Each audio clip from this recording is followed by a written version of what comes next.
सो ये एवरीवन, स्वागत है आप सभी का एक बार फिर से हमारे एक नए सेशन के अंदर।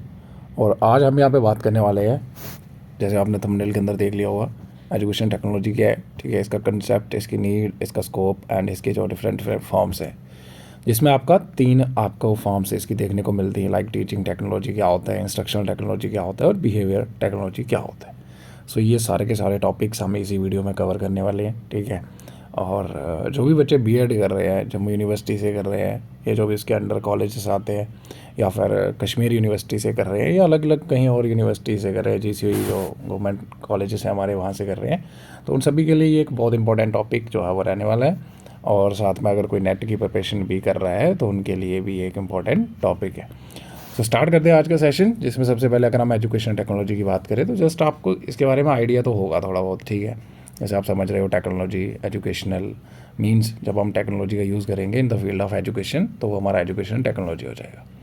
अब बहुत सारे बच्चों का यही होगा कि जो टेक्नोलॉजी वर्ड है इसका मतलब होगा कि मशीन्स, टूल्स, डिवाइसेस। नहीं, it's not only related to tools, machines, but कहीं ना कहीं टेक्निक्स, मेथड्स, ये सारी चीज़ें, नॉलेज, ये सारी चीज़ें भी इसमें आती है।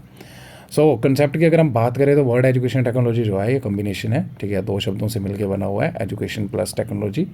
एंड यहाँ पे ना थोड़ा सा मैंने एडिशनल इन्फॉर्मेशन लिख रखी है, लाइक एजुकेशन क्या होता है, ठीक है, फिर अलग से टेक्नोलॉजी यानी इनका ओरिजिन, एटिमोलॉजी, कहाँ से इनका वर्ड का ओरिजिन हुआ है और एक्चुअल में इनका मीनिंग क्या होता है। सो अगर हम एजुकेशन वर्ड की बात करें तो दो लेटिन वर्ड से हमारा ये डिराइव हुआ है, एडुकेयर और एडुसिर से।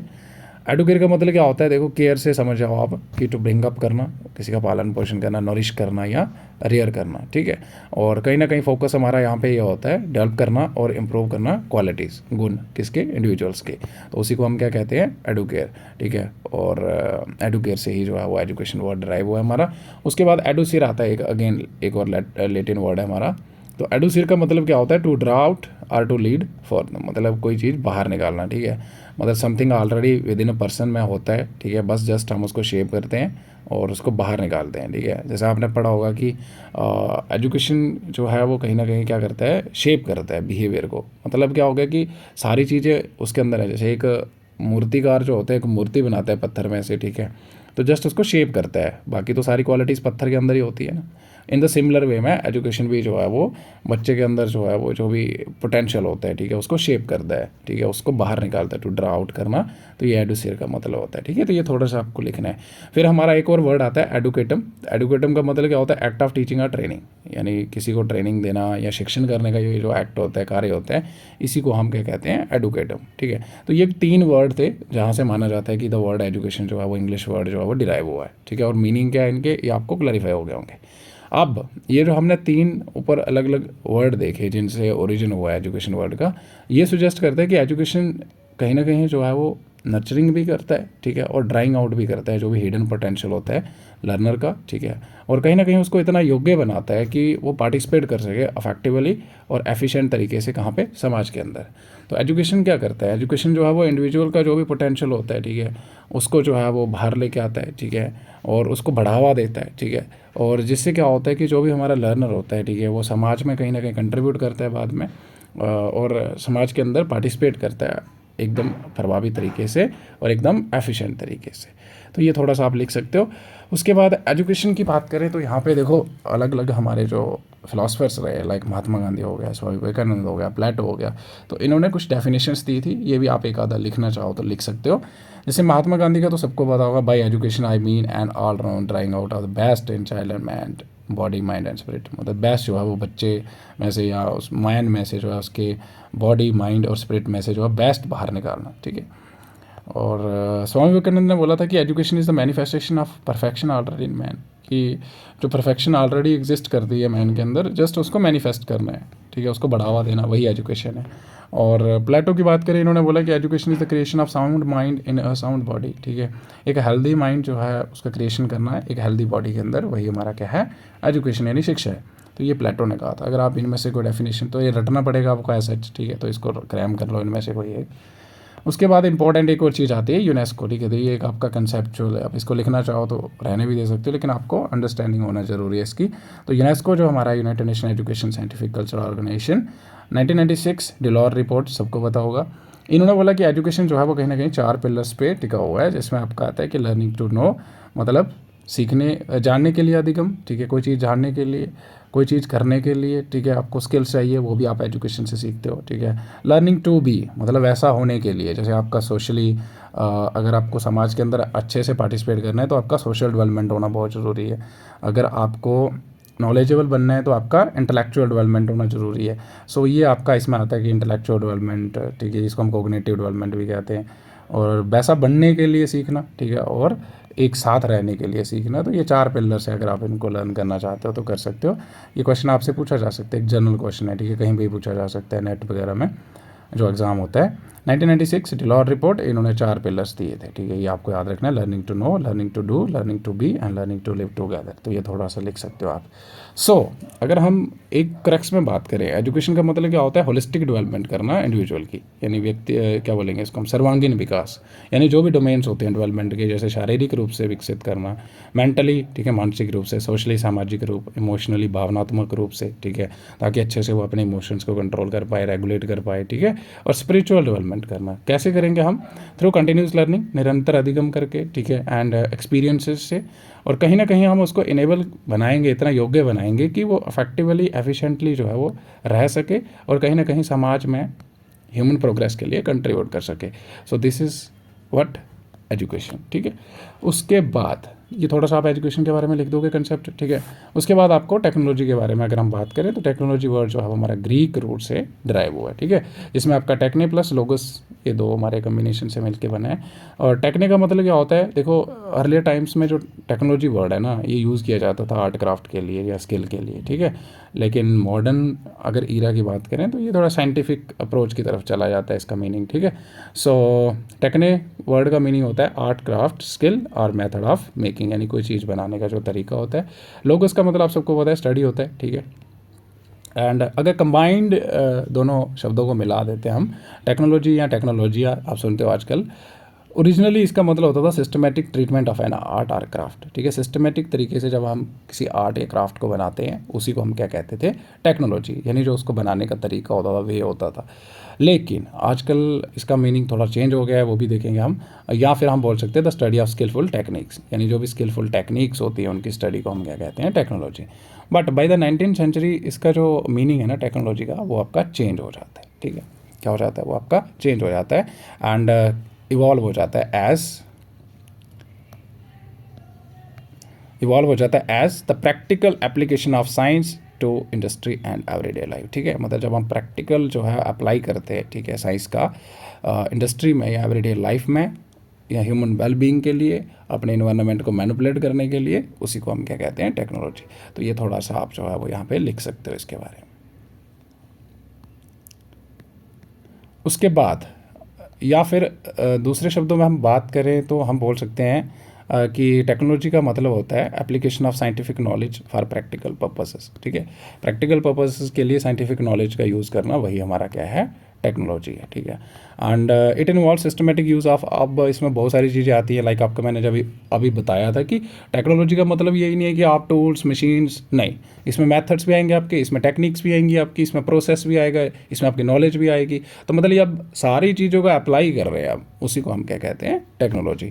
सो it is a systematic use of tools, techniques, methods and process to solve problems को सॉल्व करने के लिए, ह्यूमन लाइफ को इम्प्रूव करने के लिए, या फिर जो भी आपका इन्वायरमेंट है उसको कंट्रोल या मॉडिफाई करने के लिए जब हम यूज़ करते हैं सिस्टमेटिक तरीके से टेक्निक्स, मेथड्स, टूल्स, प्रोसेस, उसी को हम क्या कहते हैं, टेक्नोलॉजी। सो देखो जैसे मैंने बताया था कि टेक्नोलॉजी का मतलब यही नहीं है कि मशीन्स और डिवाइसेस का यूज़ करना, but it also about knowledge system, innovation and way of doing things more efficiently, मतलब जो चीज़ों को सही तरीके से करने के जो तरीके होते हैं, ठीक है, उन्हीं को हम क्या कहते हैं, टेक्नोलॉजी कहते हैं। तो आज आपको क्लैरिफाई हो गया होगा कि टेक्नोलॉजी का मतलब यही नहीं होता है, ठीक है, कि सिर्फ मशीन्स, सिर्फ कंप्यूटर्स, सिर्फ आपके प्रोजेक्टर्स, ठीक है, नहीं, टेक्नोलॉजी का मतलब टेक्निक्स भी होता है, इसके अंदर मेथड्स भी आते हैं आपके, इसके अंदर नॉलेज भी आती है आपकी, ठीक है। अब यहाँ से क्लैरिफाई हो जाएगा आपको टेक्नोलॉजी का मतलब क्या होता है, systematic way of applying the technique to achieve an objective, मतलब जो भी आपका उद्देश्य है, लाइक एजुकेशन की बात करें तो एजुकेशन में जो आपका गोल है कि जैसे बच्चे को मेरे को इंग्लिश में फ्लुएंट बनाना है, ठीक है, तो जब हम यहाँ पे सिस्टमेटिक तरीके से जो है वो क्या करते हैं, टेक्निक्स यूज़ करते हैं, जो भी हमारा उद्देश्य है, यानी बच्चे को फ्लुएंट बनाना है, उसको हम क्या बोलेंगे, टेक्नोलॉजी। सो इसमें देखो जैसे technology is equal to application of knowledge, यहाँ पे नॉलेज का अप्लाई होगा, टूल्स और मेथड्स टेक्निक्स अप्लाई होंगी, प्लस कुछ ना कुछ ह्यूमन का पर्पस जो भी ऑब्जेक्टिव होगा वो कहीं ना कहीं गोल जो भी होगा उसको सर्व किया जाएगा या उसको अचीव किया जाएगा। ठीक है, तो ये तीनों का कम्बिनेशन जो है वो बन जाता है हमारा technology.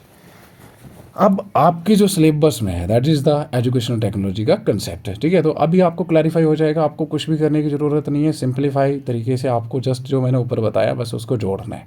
So education technology is a systematic application of scientific knowledge. ठीक है, टेक्नोलॉजिकल टूल्स, अभी पता चल गया होगा आपको टेक्नोलॉजिकल टूल्स। ठीक है, एंड पेडागोगिकल मेथड्स, पेडागोगी आप सबको पता है art the way of teaching है ना, जो भी हम मेथड्स यूज़ करते हैं, ठीक है, अप्रोचेस यूज़ करते हैं। So once again it's the application of scientific knowledge, technological tools and pedagogical methods to improve the teaching learning process जो होगा आपका, उसको इम्प्रूव करने के लिए जब हम ये सारी चीज़ों का यूज़ करते हैं उसी को हम क्या कहते हैं, एजुकेशन टेक्नोलॉजी।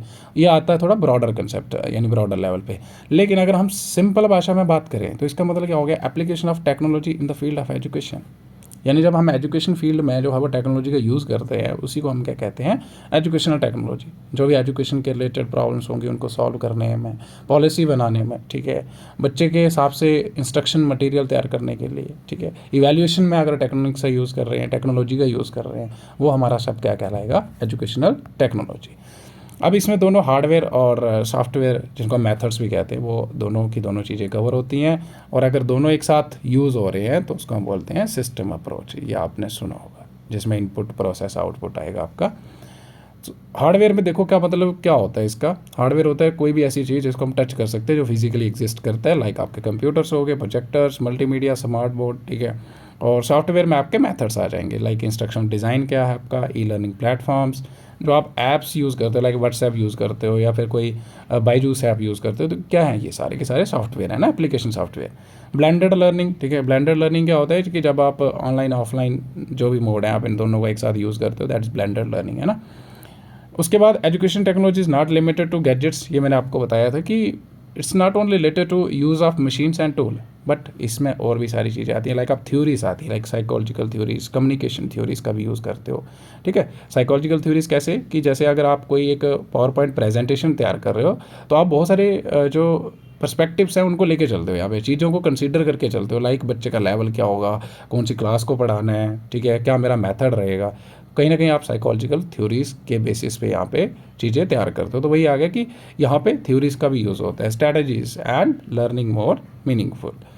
अब यहाँ पे एक और चीज़ आपको एडिशनल मिलेगी, दैट इज एजुकेशन टेक्नोलॉजी की अगर हम बात करें तो दो चीज़ों से मिलकर बना हुआ है ये, technology in education and technology of education. Technology in education मतलब एजुकेशन में टेक्नोलॉजी है ना, तो इसमें आपका जब भी आप हार्डवेयर की बात करते हो, लाइक आप कंप्यूटर यूज़ कर रहे हो, ठीक है, आप प्रोजेक्टर यूज़ कर रहे हो यानी ऑडियो विजुअल एड्स का यूज़ कर रहे हो, वो हमारा क्या कहलाएगा, टेक्नोलॉजी इन एजुकेशन, ठीक है। इसको हम हार्डवेयर जो भी आपके कंपोनेंट्स हैं वो इसमें कवर होंगे। So this is a hardware concept या अप्रोच बोल सकते हो आप।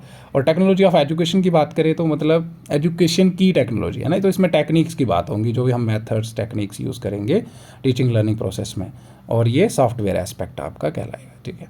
अब एजुकेशन टेक्नोलॉजी की बात करें तो ये एक सिस्टम है, क्या है ये, एक सिस्टम है आपका 5M का, ठीक है, 5M आएंगे इसमें, जो कि एकदम सारे के सारे मिलके काम करेंगे और जो भी आपका ऑब्जेक्टिव होगा उसको अचीव करने में हेल्प करेंगे। लाइक फर्स्ट M से आपका मशीन आ जाएगा, मशीन्स में आपके कंप्यूटर्स, प्रोजेक्टर्स, ये सारी चीज़ें आ जाएंगी।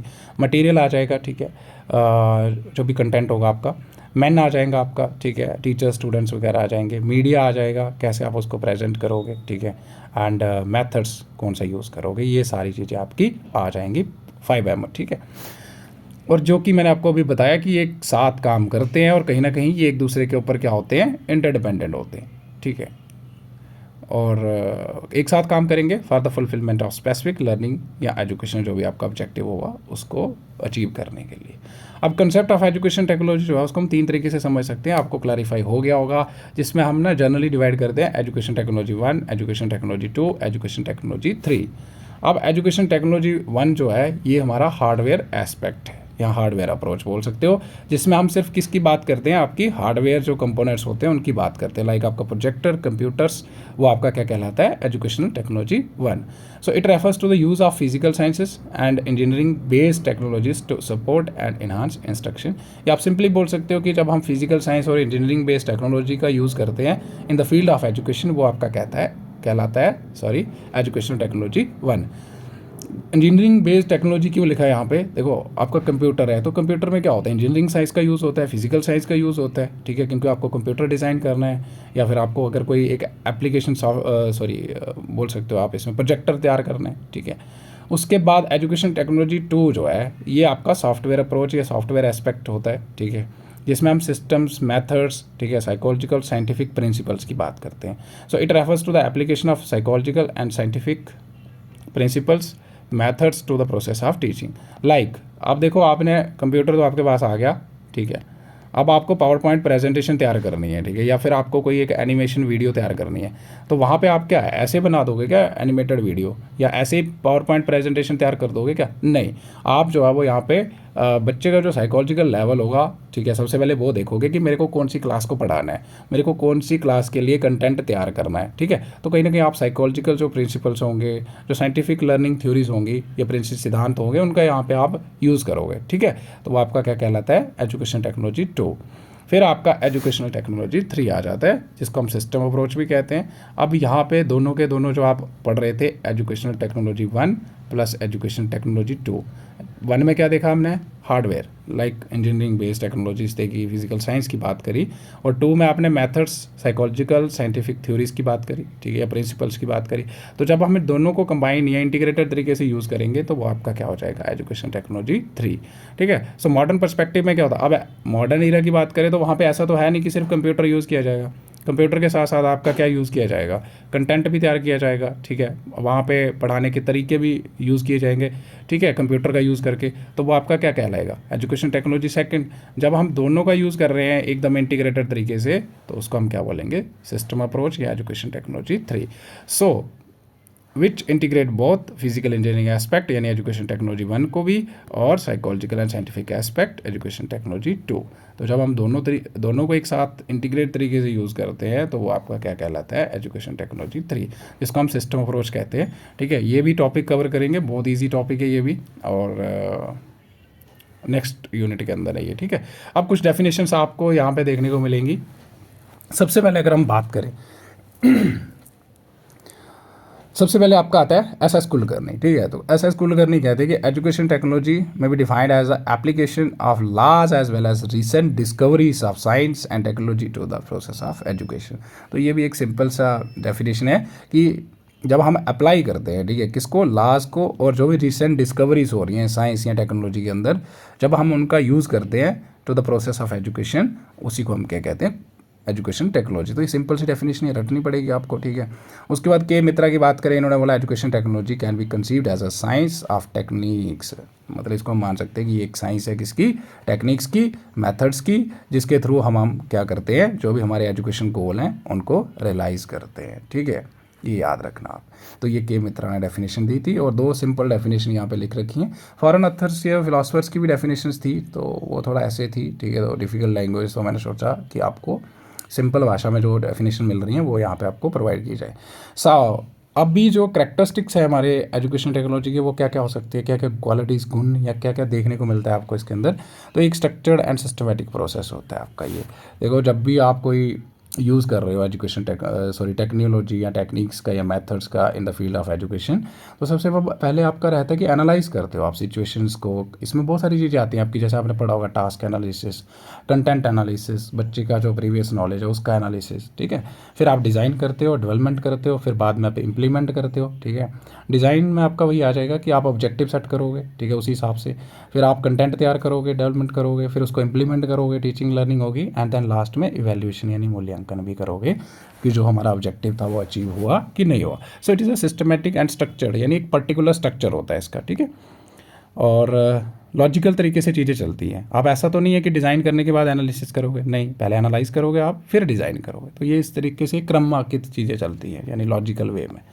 उसके बाद learner centred and active learning की बात होती है यहाँ पे. लर्नर सेंटर मतलब जो भी आपका कंटेंट होगा, जो भी आप टूल यूज़ करते हो, ठीक है, या जो भी आप मटेरियल, इंस्ट्रक्शन मटेरियल तैयार कर रहे हो, वो यहाँ पे बाल केंद्रित होगा, बच्चे के लेवल के हिसाब से होगा। और एक्टिव लर्निंग की बात होती है कि ऐसे आप चीज़ें तैयार करते हो कि यहाँ पे बच्चे को ज़्यादा से ज़्यादा इंटरेक्ट करने का मौका मिले। सो इट इज़ पार्टिसिपेटरी होती है रैदर दैन टीचर लेड, कि यहाँ पे टीचर ही सिर्फ एक्टिव पार्टिसिपेंट नहीं रहेगा, बच्चे भी यहाँ पे पार्टिसिपेट करेंगे। उसके बाद मल्टीमीडिया एंड इंटरेक्टिव टूल्स, अभी बताया मैंने। इंटरेक्टिव टूल्स मतलब कोई भी ऐसी चीज़ जहाँ पे बच्चा खुद इंटरेक्ट करता है। लाइक आपने देखा होगा गेमिफिकेशन सॉफ्टवेयर आ गए हैं, जहाँ पे बच्चा गेम्स के माध्यम से ही वो कैब सीखता है, वर्ड फॉर्मेशन सीखता है, ठीक है। और मल्टीमीडिया क्या होता है कि जब हम एक से ज़्यादा मीडिया का यूज़ करते हैं इन्फॉर्मेशन को डिलीवर करने में, जैसे आप रेडियो के थ्रू भी आप कोई इन्फॉर्मेशन कम्युनिकेट कर रहे हो, इंटरनेट के थ्रू भी कर रहे हो, टीवी पे भी कर रहे हो, तो क्या कर रहे हो आप कि यहाँ पे मोर देन वन मीडिया का यूज़ कर रहे हो, है ना, टू डिलीवर या टू डिसैमिनेट द इन्फॉर्मेशन। अब इंटरेक्टिव टूल्स मैंने आपको बता दिया, ठीक है, जैसे आपका वाइट बोर्ड्स हो गए, ये ऑडियो विजुअल एड्स हो गया, वर्चुअल रियलिटी आपने सुना होगा, ऑगमेंटेड रियलिटी, वीडियोस और सिमुलेशंस, ठीक है। जैसे आपने सिमुलेशन क्या होता है, आर्टिफिशियल कंडीशंस होती हैं बट नेचुरल जैसी होती हैं पूरी। जैसे आपने देखा होगा बस ड्राइविंग करी होगी आपने, गेम खेली होगी, वो क्या है, सिमुलेशन है। आपको ऐसा लगता है कि मैं ही चला रहा हूँ इसको, लेकिन एक्चुअल में नहीं चला रहे हो आप, ठीक है। यानी आर्टिफिशियल कंडीशंस के अंदर अगर आपको रियल इन्वायरमेंट प्रोवाइड किया जाता है, जैसे वर्चुअल ऐप्स होती हैं हमारी। अब आता है एसेसिबिलिटी एंड पर्सनलाइजेशन की बात होती है, ये भी इसका करैक्टर है कि यहाँ पे जो कोई भी बच्चा है, ठीक है, कहीं पे भी बैठा है, एनीवेयर एनी टाइम जो है वो इन्फॉर्मेशन को असेस कर सकता है through the use of technology. और पर्सनलाइजेशन की बात करें तो मतलब इंडिविजुअलाइज्ड इंस्ट्रक्शंस होती हैं, यानी बच्चा अपनी रफ्तार के हिसाब से चीज़ें कर सकता है और उसके लेवल के हिसाब से ही चीज़ें यहाँ पे प्रोवाइड की जाती हैं। Communication, collaboration and social learning, ये भी इसका एक करैक्टर है कि यहाँ पे आप कम्युनिकेट कर सकते हो एक दूसरे के साथ अपने आइडियाज़, ठीक है, कोलैबोरेट कर सकते हो, यानी ग्रुप बना के डिस्कस कर सकते हो, ठीक है। और सोशल मीडिया प्लेटफॉर्म्स जो हैं वहाँ पे भी आप एक दूसरे से इंटरेक्ट कर सकते हो और सीख सकते हो चीज़ें। LMS की बात करें, लर्निंग मैनेजमेंट सिस्टम, इसकी फुल फॉर्म आपको याद रखनी है। लर्निंग मैनेजमेंट सिस्टम क्या होता है, देखो आपने देखा होगा आजकल ऑनलाइन सिस्टम होता है जिसमें टीचर का बर्डन बिल्कुल ही कम हो गया, जैसे बायोमेट्रिक अटेंडेंस हो गया। इसी तरह से हम बच्चे का रिकॉर्ड जो है उसको हम डिजिटली स्टोर कर सकते हैं, लाइक उसकी अटेंडेंस क्या है, उसकी परफॉर्मेंस क्या है, उसका जो भी अचीवमेंट टेस्ट में जो स्कोर्स आ रहा है, ठीक है, उसकी परफॉर्मेंस प्रोग्रेस क्या है, वो सारे रिकॉर्ड जो है वो मेंटेन कर सकते हैं। और असेसमेंट टूल्स की भी बात की जा रही है हमें, तो देखा होगा आपने कि आजकल ऑनलाइन जो है वो टेस्ट होते हैं, क्विजेज़ होते हैं, ठीक है। और ये बहुत एक अफेक्टिव वे है, क्योंकि इसका क्या होता है ना कि जैसे देखो पहले अगर आप पेन कॉपी से अगर टेस्ट लेते थे तो बाद में टीचर को कितना टाइम वेस्ट होता था, उसको चेक करना है, देन उसको मार्क्स देने हैं, फिर जाके कहीं फीडबैक मिलता था बहुत टाइम के बाद। लेकिन जब हम टेक्नोलॉजी का यूज़ करते हैं, लाइक आपका ऑनलाइन जो जैसे गूगल फॉर्म में आपको क्विज़ दे दिया, ठीक है, तो उसी टाइम पे या फिर आपका ऑनलाइन एप्लीकेशन ऐसे ऐप्स आ गए हैं जहाँ पे आप क्विज़ देते हो और उसके बाद जैसे सबमिट करते हो तो आपको रिजल्ट भी मिल जाता है, तो इमीडिएट फीडबैक मिल जाता है आपका, ठीक है। Digital literacy and ethical use, ये भी इसका करैक्टर आ जाएगा कि देखो बच्चा यहाँ पे ऐसा नहीं है कि बच्चा सिर्फ जो है वो कंटेंट को ही असेस कर पाएगा, बच्चा यहाँ पे कंप्यूटर या जो भी डिजिटल डिवाइसेस हैं उनको ऑपरेट कैसे करना है वो भी यहाँ पे सीखता है। सो उसके अंदर डिजिटल लिटरेसी भी डेवलप होती है, ठीक है। और एथिकल यूज़ मतलब ओनली फॉर गुड पर्पज़ के लिए यूज़ कैसे करना है इसको। Inclusivity and assistive devices, inclusivity मतलब समावेशी शिक्षा को भी प्रमोट करता है। अब इसमें हमारे चाहे कोई भी बच्चा हो, चाहे वो फिजिकली डिसेबल बच्चा है, चाहे वो आपका नॉर्मल चाइल्ड है, चाहे वो आपका गिफ्टेड चाइल्ड है, तो सबको यहाँ पे बराबर का जो है वो यहाँ पे कंटेंट देखने को मिलता है। किसी के साथ यहाँ पे डिस्क्रिमिनेशन नहीं करती है टेक्नोलॉजी, ये आप सबको पता है। एंड असिस्टिव डिवाइसेस भी बहुत सारी आ गई हैं। अगर किसी बच्चे को जैसे दिखाई नहीं देता है, ठीक है, तो वहाँ पे एक ऐसे सॉफ्टवेयर आगे हुए हैं जैसे टेक्स्ट टू स्पीच वाला आपने सुना होगा, जिसमें क्या होता है कि जो भी स्क्रीन रीडर आपने सुना होगा, जिसमें क्या होता है कि जो भी स्क्रीन पे लिखा होता है वो रीड हो जाता है, तो जिससे बच्चा जो है आसानी से उसको डिफ़िकल्टी नहीं आएगी, है ना, कि पढ़ने की ज़रूरत ही नहीं है क्योंकि उसको तो सब सुनाई, अब जिसको दिखता नहीं है सुनाई तो देता होगा ना। अब आता है इनोवेशन एंड एफिशिएंसी, नई नई इनोवेशंस भी आ रही हैं, ठीक है। जैसे पहले आपने देखा होगा सिर्फ कंप्यूटर आया था, लेकिन अभी प्रोजेक्टर आ गया, वर्चुअल रियलिटी आ गई, सिमुलेशंस, गेमिफिकेशन, ठीक है। तो ये कुछ करैक्टर्स आ जाएंगे, अगर आप इनको लिखना चाहते हो, ठीक है, जस्ट लिख सकते हो, ठीक है, आपका कंसेप्ट क्लियर होना ज़रूरी है। अब आती है नीड क्या है एजुकेशन टेक्नोलॉजी की। सो नीड तो बहुत ज़्यादा है, ठीक है।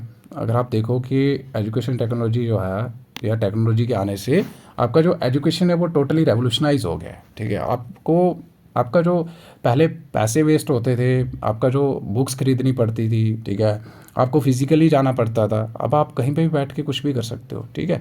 तो इसलिए ज़रूरी है, ठीक है, क्या क्या नीड्स हैं इसकी वो हम देखते हैं।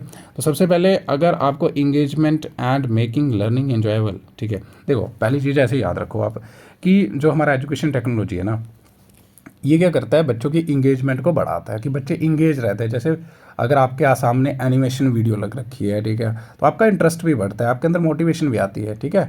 और आप, ऐसा नहीं है कि जैसे पहले होता था टीचर आता था लेक्चर देता था, ठीक है, और लेक्चर देते देते क्या होता था, आप बोर हो जाते थे, तो monotonous type of teaching learning हो जाती थी, है ना, कि एक ही साइड से सिर्फ आती जा रही हैं चीज़ें और आप जस्ट सुन रहे हो।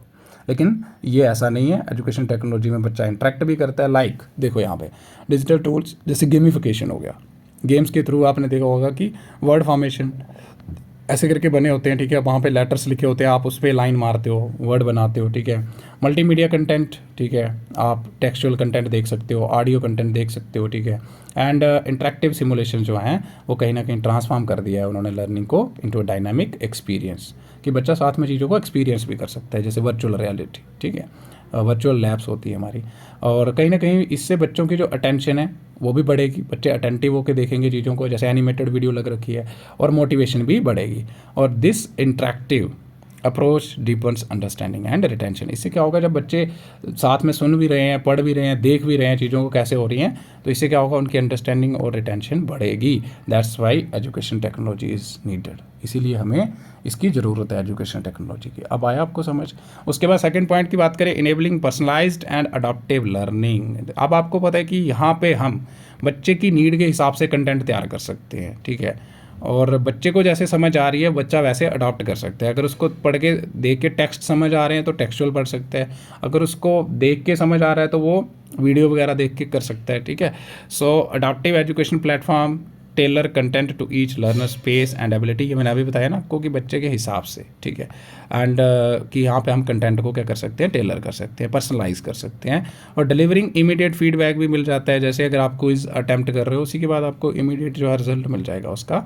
And custom pathways, custom pathway मतलब अपने हिसाब से आप कस्टमाइज़ भी कर सकते हो, ठीक है, कितना पढ़ना है कितना नहीं। उसके बाद थर्ड इसका नीड अगर हम बात करें, broadening assess and promoting inclusivity, तो वही जो ऊपर बात करा हमने करैक्टर्स, वही करैक्टर्स अच्छे थे इसीलिए तो हमने उसकी ज़रूरत है। जिसके करैक्टर अच्छे नहीं होते उसकी ज़रूरत होती है क्या, नहीं होती ना। सो वही इससे असेस मतलब कहीं पे भी बैठ के आप जो है वो कंटेंट को असेस कर सकते हो। So edtech breaks down geographical and socio economic barrier. बेशक आपके पास पैसे नहीं है, बहुत कम है, जस्ट आपको एक रिचार्ज करना है, एक फ़ोन खरीदना है, बस आप कहीं पे बैठ के पढ़ सकते हो। तो वही लिखा है कि सोशो इकोनॉमिक जो बैरियर्स हैं, ज्योग्राफिकल बैरियर्स हैं, उन सबको ये ब्रेक कर देता है, ठीक है। By bringing high quality learning to under deserved and remote region, मतलब जहाँ पे बच्चों को स्कूल जाना मुश्किल है, ठीक है, या इंस्टीट्यूट ज्वाइन करना मुश्किल है, तो वो बच्चे कहीं पे भी बैठ के जो है वो सीख सकते हैं, असेस कर सकते हैं कंटेंट को, ठीक है, through the use of educational technology. So it also support students with disabilities through assistive tools, screen readers, voice to text. आपको क्लैरिफाई हो गया होगा, अगर किसी बच्चे को डिसेबिलिटी है, ठीक है, जैसे उसको दिखाई कम देता है या दिखाई नहीं देता है, तो वो स्क्रीन रीडर्स वगैरह का यूज़ कर सकता है, वॉइस टू टेक्स्ट का यूज़ कर सकता है, ठीक है। जिसको लिखने में जैसे किसी को दिक्कत आ रही है तो वो वॉइस टू टेक्स्ट का यूज़ कर सकता है, वो बोलेगा, आपको पता है आजकल गूगल असिस्टेंट जैसे आ गया हुआ है, वो खुद ही लिख देता है, ठीक है, और फिर आपका कंटेंट जो भी है वो सर्च हो जाएगा। Real time feedback and data driven decision, ठीक है। और एजुकेशन टेक्नोलॉजी इतना हेल्प करता है हमारी कि जो भी रिकॉर्ड होते हैं ना उनको सेव करके रखता है। जैसे अगर आपने एक क्विज़ दिया तो आपका जो भी परफॉर्मेंस रहेगा वो जो परफॉर्मेंस होगा वो रिकॉर्ड सेव रहेगा, ठीक है। तो उसी के बेसिस पे जो पॉलिसी मेकर होते हैं, जो फिर जो टीचर होता है वो डिसीजन ले सकता है ना डेटा के बेस पे, और साथ में आपको उसी टाइम फीडबैक भी मिल जाएगा कि बच्चे का लेवल क्या है, ये अब बच्चा अपना भी देख सकता है कि मेरी परफॉर्मेंस क्या है, ठीक है। So digital tool and interactive software enable instant assessment, उसी टाइम आप असेस भी कर सकते हो बच्चे की परफॉर्मेंस को, जैसे क्विज दे दिया, ठीक है। और एक्शनेबल इंसाइट कि मेरे को किस चीज़ पे एक्शन लेना है, कहाँ पे कमी है, वो भी आपको उसका भी ये एक आइडिया दे देगा। Teacher can identify learning gaps, तो टीचर जो है आइडेंटिफाई कर सकता है कहाँ पे कमी आ रही है, और अपनी जो भी इंस्ट्रक्शन है उसको फिर अकॉर्डिंगली जो है एडजस्ट भी कर सकता है इम्प्रूव करने के लिए आउटकम्स को। एंड लर्निंग को टेलर भी कर सकता है, मतलब अगर उसने पहले कोई अलग मेथड यूज़ करा है, ठीक है, तो पीपीटी से करा पहले उसने, ठीक है, अब बच्चे को देखा परफॉर्मेंस अच्छी नहीं आई, तो नेक्स्ट टाइम क्या करेंगे वो, नेक्स्ट टाइम वो यहाँ पे आपका कुछ एनिमेटेड वीडियोस या कुछ आपका सिमुलेशन टाइप वो आपको कंटेंट प्रोवाइड कर सकते हैं, जिससे आपका जो लर्निंग है वो या फिर जो भी हमारा आउटकम है, लर्निंग गोल है, वो हम अचीव कर सकें। फिफ्थ पॉइंट की बात करें, that is boosting communication collaboration and flexibility. Flexibility वही आ गया कि आप जो है वो कहीं पे बैठ के एनी टाइम एनी वेयर जो है वो चीज़ों को असेस कर सकते हो, ठीक है, चाहे आप कहीं पे बैठे हो। एंड कोलाब्रेशन भी कर सकते हो आप, टीचर स्टूडेंट्स आपस में मीटिंग कर सकते हो, जैसे गूगल मीट हो गया, ठीक है, गूगल क्लासरूम, माइक्रोसॉफ्ट टीम, ठीक है। तो कहीं ना कहीं आप कोलाब्रेशन कर सकते हो, ठीक है, जैसे लर्नर्स, एडुकेटर्स और इवन की पेरेंट्स के साथ भी जैसे मीटिंग करनी है तो वो भी कर सकते हो आप, रिगार्डलेस ऑफ लोकेशन, चाहे कहीं पे भी बैठे हो।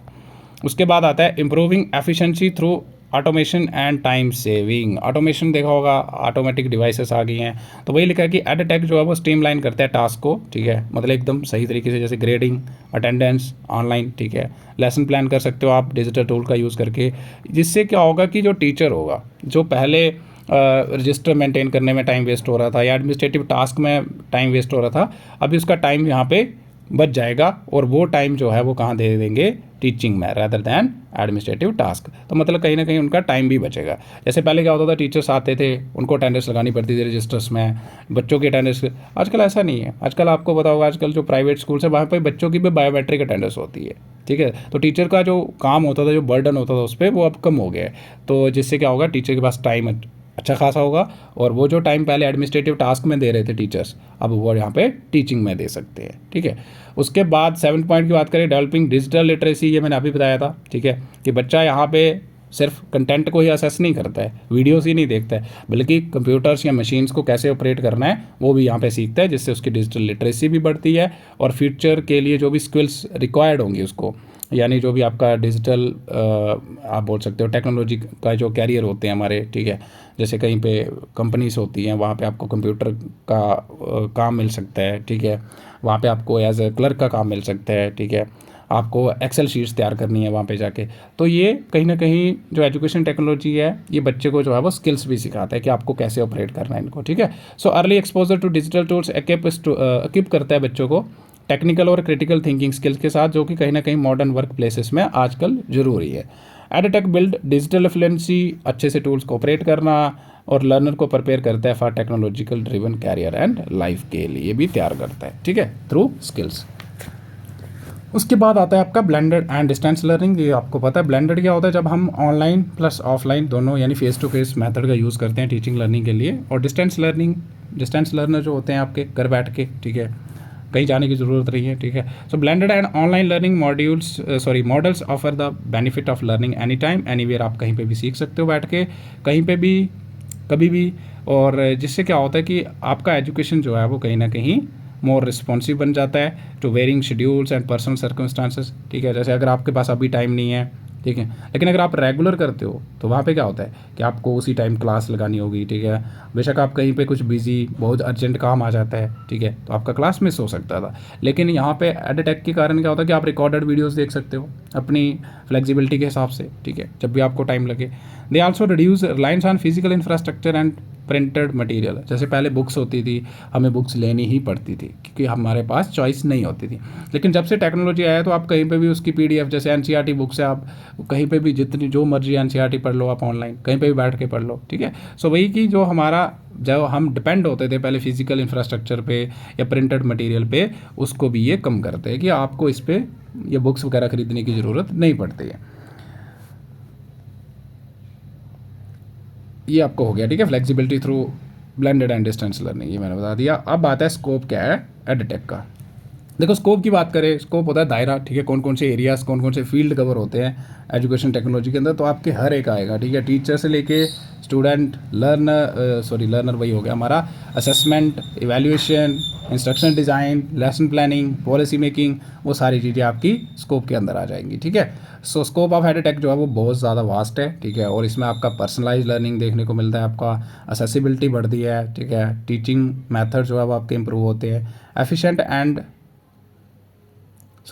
एफिशिएंट एजुकेशन मैनेजमेंट भी कर सकते हो आप, लाइक बच्चों का रिकॉर्ड मेंटेन रखना है, ठीक है, जो पहले रजिस्टर्स पे रखते थे, रजिस्टर सड़ गया, पूरा रिकॉर्ड वाइप आउट हो गया, ठीक है, लेकिन अभी यहाँ पे अगर आपने डेटा कंप्यूटर में सेव कर दिया तो वो आप उसका सिक्योर है, ठीक है।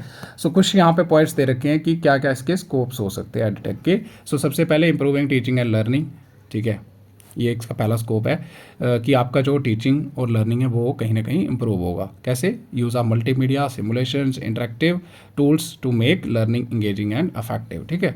तो इसमें ज़्यादा एक्सप्लेन करने की ज़रूरत नहीं है, ठीक है, ये अभी हमने इसको नीड के अंदर पढ़ा, ठीक है। अब आता है पर्सनलाइज लर्निंग देखने को मिलता है आपको, तो वो भी है इसके अंदर ही आता है आपका। एडटेक के कारण ही हम जो है वो पर्सनलाइज कर पा रहे हैं बच्चों के हिसाब से, बच्चे के नीड के हिसाब से।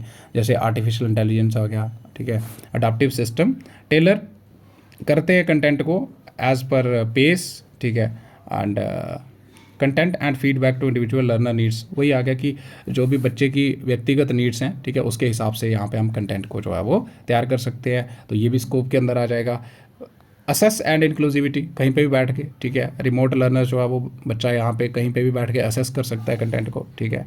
और जो भी बच्चे डिसेबल हैं, ठीक है, उनको ये सपोर्ट करता है विद असिस्टिव टूल्स, जैसे वो भी बताया था मैंने, text to speech, voice to text, ठीक है, स्क्रीन रीडर्स वगैरह। उसके बाद रिमोट एंड ऑनलाइन लर्निंग, ठीक है, तो enable flexible education e learning platform के थ्रू, ठीक है, वीडियो टूल्स के थ्रू, डिजिटल क्लासरूम के थ्रू आप कहीं पे भी बैठ के जो है वो पढ़ सकते हो, तो ये भी स्कोप के अंदर आ जाएगा। ये भी इसी के अंदर कवर हो रहा है ना, मतलब इसी के कारण हो रहा है। कोलैबोरेशन एंड एंगेजमेंट भी कर सकते हो आप, ठीक है, टीम वर्क को प्रमोट करते हैं, ऑनलाइन ग्रुप्स बन सकते हैं, motivation through online project, gamification and discussion forms. Discussion forms क्या होते हैं? ऑनलाइन प्लेटफॉर्म होते हैं जहाँ पे आप चीज़ों को डिस्कस करते हो, ठीक है। असेसमेंट एंड फीडबैक के लिए भी यूज़ कर सकते हो आप एडटेक का, सो वही आ गया ऑटोमेटेड ग्रेडिंग सिस्टम, एनालिटिक्स कर सकते हो आप, रियल टाइम फीडबैक मिलता है बच्चों को to monitor and improve performance, ठीक है, जिससे आप क्या करते हो, ये कर सकते हो कि जो भी बच्चों का परफॉर्मेंस होगा उसको देख के आप मॉनिटर कर सकते हो बच्चों की प्रोग्रेस को, और परफॉर्मेंस को भी इम्प्रूव कर सकते हो, ठीक है। सो असेसमेंट एंड फीडबैक भी आ जाएगा इसी के अंडर। फिर teacher training and development, very important. अगर कोई टीचर है वो कंटिन्यूस प्रोफेशनल डेवलपमेंट करना चाहते हैं अपनी, तो वो भी जो है वो ऑनलाइन एडटेक का यूज़ करके, जैसे ऑनलाइन सेमिनार यूज़ कर सकते हैं, ठीक है। ऑनलाइन जो सेमिनार्स होते हैं उनको वेबिनार कहते हैं, मतलब through the use of web जो होता है हमारा, ठीक है। ऑनलाइन कोर्सेज कर सकते हैं, ठीक है, जैसे स्वयं, दीक्षा आपने सुना होगा, निष्ठा। उसके बाद simulations for continuous professional growth के लिए। Data driven decision, yes, edtech जो है, जो भी रिकॉर्ड होंगे हमारे, हम उनको एनालाइज कर सकते हैं, ठीक है, डिजिटली, और हम जो है वो फिर डिसीजन ले सकते हैं, ठीक है। So employs learning analytics to identify gaps and improve instruction, मतलब उनका यूज़ करके हम जो है वो देखते हैं कि कहाँ पे लर्निंग गैप्स आ रहे हैं, बच्चे की परफॉर्मेंस क्यों है ऐसी, और फिर हम डिसीजन ले सकते हैं कि इसको इम्प्रूव कैसे कर सकते हैं। करिकुलम एंड इंस्ट्रक्शन डिज़ाइन के लिए यूज़ करते हैं हम एडटेक का, तो ये भी इसके अंदर आ जाएगा, ठीक है। Assist in designing scientific systematic teaching strategies and material, ठीक है, ये भी सिंपल है। Administration and management, that's a very important point. Administration करना है आपको, ठीक है, कंट्रोल करना है चीज़ों को, रेगुलेट करना है, तो गवर्नेंस कैसे करनी है आपको, ठीक है, रिकॉर्ड मेंटेन रखने के लिए, प्लानिंग करने के लिए, इवैल्यूएशन करने के लिए जो है हम यूज़ कर सकते हैं किसका, टेक्नोलॉजी का, तो ये भी इसके अंदर आ जाएगा। तो मैनेजमेंट तो हो ही रहा है ना, जो पहले आप चीज़ें रजिस्टर्स वगैरह में कर रहे थे, ठीक है, टीचर के ऊपर भी बर्डन था, वो भी आपका कम हो जाएगा, ठीक है, through the use of education technology. Distance education तो आपको मैंने अभी बताया, ठीक है। और एडटेक जो है वो क्या करता है, देखो, या एजुकेशन टेक्नोलॉजी क्या करता है कि लर्निंग जो है उसको एक्सपैंड करता है बियॉन्ड क्लासरूम्स। जो पहले क्लासरूम तक ही रिस्ट्रिक्टेड होती थी लर्निंग या एजुकेशन, अब कहीं पे भी बैठ के आप जो है वो through the use of ICT tool पढ़ सकते हो, रेडियो, टेलीविज़न, इंटरनेट प्लेटफॉर्म्स, ठीक है। इमर्जिंग टेक्नोलॉजीज आ रही हैं, जैसे आजकल आर्टिफिशियल इंटेलिजेंस आ गया, ठीक है, ऑगमेंटेड रियलिटी, वर्चुअल रियलिटी आ गया, इंटरनेट ऑफ थिंग्स आ गया। इंटरनेट ऑफ थिंग्स का मतलब क्या होता है कि जो भी चीज़ें इंटरनेट से कनेक्टेड होती हैं और इन्फॉर्मेशन शेयर होती है या कम्युनिकेशन होती है, उसको हम क्या कहते हैं, internet of things. And immerse learning for innovative education, ठीक है, नए नए तरीके से, जैसे बच्चे जो है वो एक्सपेरिमेंट कर सकते हैं ऑगमेंटेड रियलिटी और वर्चुअल रियलिटी का यूज़ करके। ये वर्चुअल लैब्स देखी होंगी आपने। मोबाइल एंड फ्लेक्सिबल लर्निंग, ठीक है, मोबाइल मतलब मोबाइल फ़ोन के थ्रू आप कहीं पे बैठ के जो आप पढ़ सकते हो। फ्लेक्सिबिलिटी मतलब अपनी सर्कमस्टांसेस के हिसाब से, जब भी टाइम है पढ़ लो। ग्लोबल रीच एंड एक्सपेंशन, ये भी एडटेक के कारण ही हो पा रहा है कि आप जो है वो कहीं पे भी ग्लोबली जो कंटेंट है या कोई भी एजुकेशन है उसको असेस कर सकते हो through the use of education technology, और बाहर जाके भी आप जो है वो प्रोजेक्ट कर सकते हो, ठीक है। किसी से अगर फॉरेन में कोई बहुत बड़े स्कॉलर्स हैं या फिलोसफर हैं, अगर आपको उनसे इंटरेक्ट करना है तो एडटेक जो है वो 1 सेकंड में आपका वो काम जो है वो आसान कर देगा, ठीक है। आप वीडियो कॉन्फ्रेंसिंग कर सकते हो। और वही लिखा है कि ग्लोबल रीच, कि आपका जो कंटेंट है या फिर आप जो है वो कहीं से भी दुनिया में कहीं पे भी बैठ के किसी भी कंट्री का जो इन्फॉर्मेशन है या जो भी एजुकेशन कंटेंट है उसको असेस कर सकते हो। Educational research and innovation, that's a very important. Edtech जो है वो सपोर्ट करता है इंस्ट्रक्शनल रिसर्च, ठीक है। आपने देखा होगा ना, आजकल जो डेटा होता है, पहले क्या होता था, कॉपी पेन पे जो भी रिसर्चर होता था वो कॉपी पेन पे लिखते थे, बट आजकल उनके पास मैक बुक्स होती हैं, ठीक है, उनके पास टैब्स होते हैं, वो सारा उसी पे लिखते हैं, ठीक है। सो वही लिखा है कि एडटेक जो है वो सपोर्ट करता है इंस्ट्रक्शनल रिसर्च कि कैसे पढ़ाना है, कौन कौन से तरीके हो सकते हैं, innovation in teaching models and experimentation with new learning technologies and approaches. So this is all about scope, ठीक है। स्कोप मतलब और भी सारी चीज़ें लिख सकते हो आप इसमें, ठीक है, कि लर्नर के लिए क्या फ़ायदा है, ठीक है, अलग अलग से लिखना है आपको तो वो भी लिख सकते हो कि लर्नर के लिए क्या फ़ायदा है इसका, ठीक है, और टीचर्स के लिए क्या फ़ायदा है, एडमिनिस्ट्रेशन जो होगा उसके लिए क्या फ़ायदा है, ठीक है, वो सारा लिख सकते हो। अब आता है हमारा that is forms of edtech, ठीक है, कि क्या क्या फॉर्म्स होती हैं हमारी। तो 3 फॉर्म्स होती है इसकी, टीचिंग टेक्नोलॉजी, इंस्ट्रक्शन टेक्नोलॉजी और बिहेवियर टेक्नोलॉजी। तो टीचिंग टेक्नोलॉजी से आप क्या समझ रहे हो? टीचिंग टेक्नोलॉजी मतलब जो टेक्निक्स मेथड्स हम यूज़ करेंगे टीचिंग के लिए, शिक्षण के लिए, ठीक है। So teaching technology is a specialized branch of education technology, ठीक है, जो डील करता है सिस्टमेटिक प्लानिंग, ऑर्गेनाइज करना और एग्जीक्यूशन करना किसकी, टीचिंग प्रोसेसेस की, ठीक है। प्लान करना पड़ेगा हमें सबसे पहले, लेसन प्लान वगैरह जैसे बनाते हैं, फिर ऑर्गेनाइज करना पड़ेगा कैसे मैं टास्क करूँगा, ठीक है, देन एग्जीक्यूट करोगे आप मेथड्स वगैरह जो भी यूज़ करके वो चीज़ों को पढ़ाओगे। अब it focus on how a teacher can effectively transmit knowledge and skills to learner, ठीक है। इसका फोकस ये होता है टीचिंग टेक्नोलॉजी का कि कैसे एक टीचर जो है वो अफेक्टिव तरीके से ट्रांसमिट करता है नॉलेज को और स्किल्स को, किसको, लर्नर को। यहाँ पे देखो क्या होता है, सिस्टमेटिक एप्लीकेशन होता है साइंटिफिक और टेक्नोलॉजिकल प्रिंसिपल्स का इन द टीचिंग प्रोसेस में। This is only related to classroom, ये याद रखना है। ये टीचिंग टेक्नोलॉजी आपका कन्फाइंड रहता है क्लासरूम के अंदर ही, ठीक है, कि क्लासरूम में कैसे टीचिंग करवाई जाएगी, कौन कौन से साइंटिफिक प्रिंसिपल्स यूज़ किए जाएंगे, कौन कौन से टेक्नोलॉजिकल प्रिंसिपल्स यूज़ किए जाएंगे, ठीक है। और यहाँ पे हमारा फोकस क्या होता है, improving the methods and strategies teacher use to deliver knowledge effectively, ठीक है।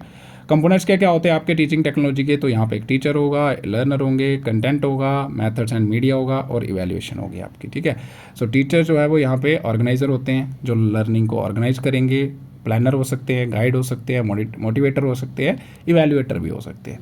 लर्नर की बात करें, ये सेंट्रल पार्टिसिपेंट होगा टीचिंग लर्निंग प्रोसेस के अंदर, ठीक है। और कंटेंट जो भी आपका नॉलेज स्किल वैल्यूज़ बच्चों को पढ़ाना है सिस्टमेटिकली प्रेजेंट किया जाएगा आपको। एंड मेथड्स एंड मीडिया की बात करें, मेथड जैसे साइंटिफिक टेक्निक्स, ठीक है, डिस्कशन जो भी आप मेथड यूज़ करोगे, डेमोस्ट्रेशन जो भी आपका मन है, और ये कंटेंट के हिसाब से है ना, कि कंटेंट कैसा है उसके हिसाब से ही तो आप मेथड्स सेलेक्ट करोगे, है ना। और साथ में मीडिया जैसे आप ऑडियो विजुअल एड्स वगैरह यूज़ कर सकते हो, कंप्यूटर का यूज़ कर सकते हो। और लास्ट में आपका इवैल्यूएशन करना है कि जो हमारा लर्निंग ऑब्जेक्टिव था क्या वो अचीव हुआ या नहीं हुआ। It concern with the art and science of teaching inside the classroom, ये मैंने आपको बता दिया। अनलाइक इंस्ट्रक्शनल टेक्नोलॉजी, ये थोड़ा ध्यान से सुनना। देखो इंस्ट्रक्शनल टेक्नोलॉजी जो है वो थोड़ा ब्रॉडर कंसेप्ट है, ठीक है, जो कि होल सिस्टम ऑफ लर्निंग को कवर करता है। लेकिन टीचिंग टेक्नोलॉजी ऐसा नहीं है। टीचिंग टेक्नोलॉजी जो है वो मोर क्लास रूम फोकस है और एम हमारा होता है यहाँ पे to improve the interaction between teacher and student. Definition की बात करें तो यहाँ पे आपको